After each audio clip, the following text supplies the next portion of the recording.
Hey, what happened? It fell. Off of what? Dear Tim and Moby, what is money? From Potzer. Money is, well, money is currency.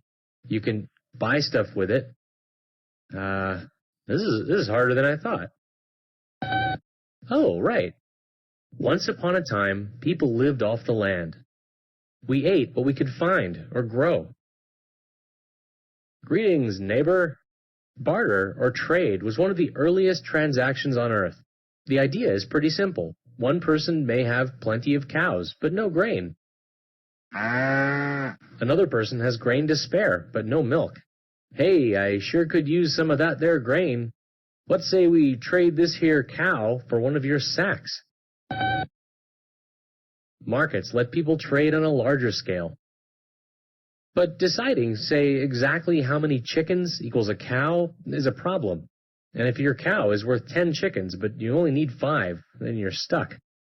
Traders started using commodities like bags of barley as payment. But grain spoils, and bugs like to eat it. Traders needed some sort of token that would last.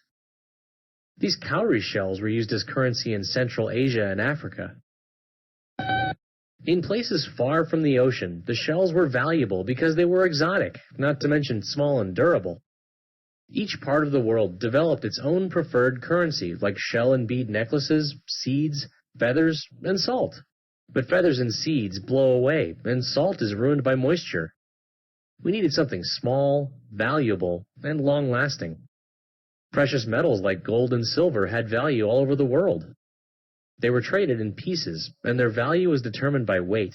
Since weight varied from scale to scale, metal was weighed before every new transaction. Eventually, someone came up with a brilliant idea to mark the metal's weight right on it.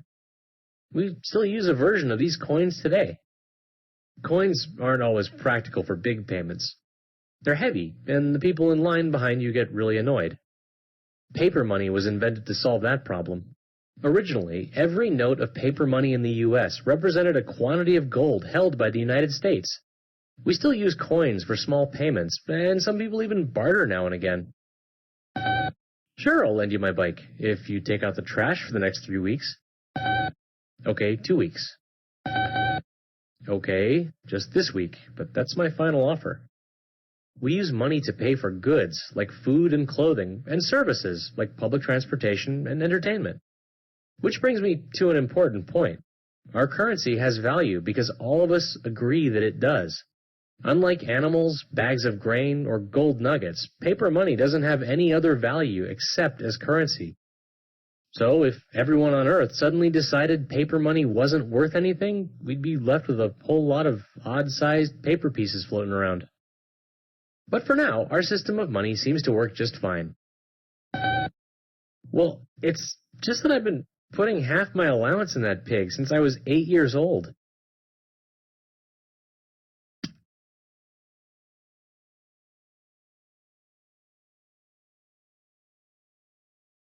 If you tried to pay for something with a piece of paper, you might run into some trouble. Unless, of course, the piece of paper was a $100 bill. But what is it that makes that bill so much more interesting and valuable than other pieces of paper? After all, there's not much you can do with it. You can't eat it. You can't build things with it, and burning it is actually illegal. So what's the big deal? Of course, you probably know the answer. A $100 bill is printed by the government and designated as official currency, while other pieces of paper are not. But that's just what makes them legal. What makes a $100 bill valuable, on the other hand, is how many or few of them are around. So why doesn't the Fed just decide to print infinite $100 bills to make everyone happy and rich?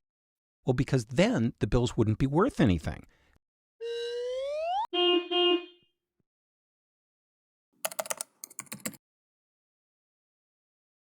Well, the truth is that if we print more money, prices will rise, and soon we'll be in exactly the same situation we were before the printing. And the question you might want to ask is why?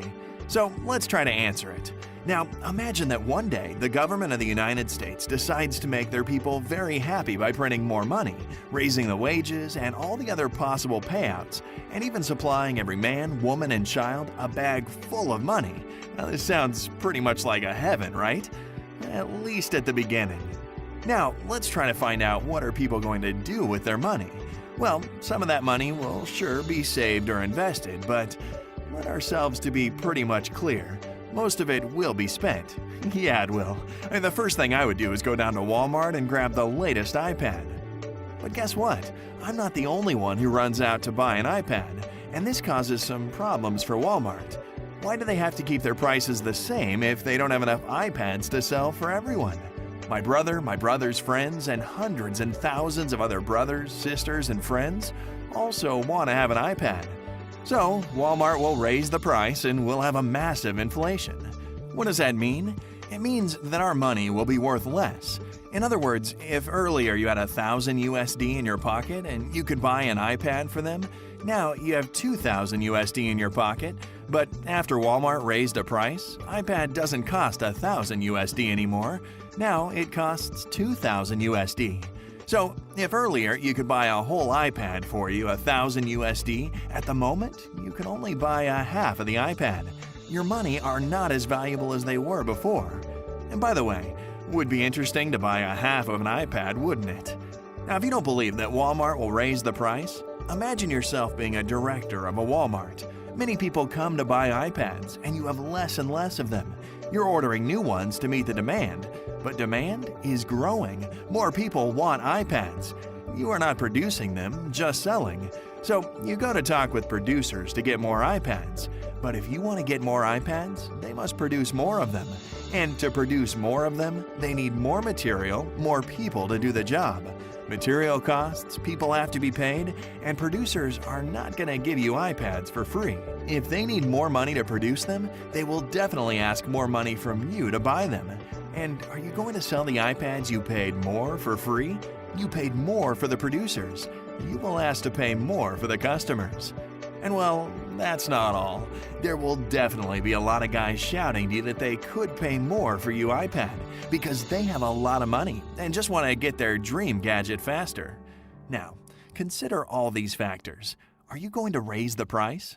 Oh, yes, you are. And that's it. We are in the exact same situation we were before the printing, or maybe in a worse one. And this is exactly the reason why we can't just print more money.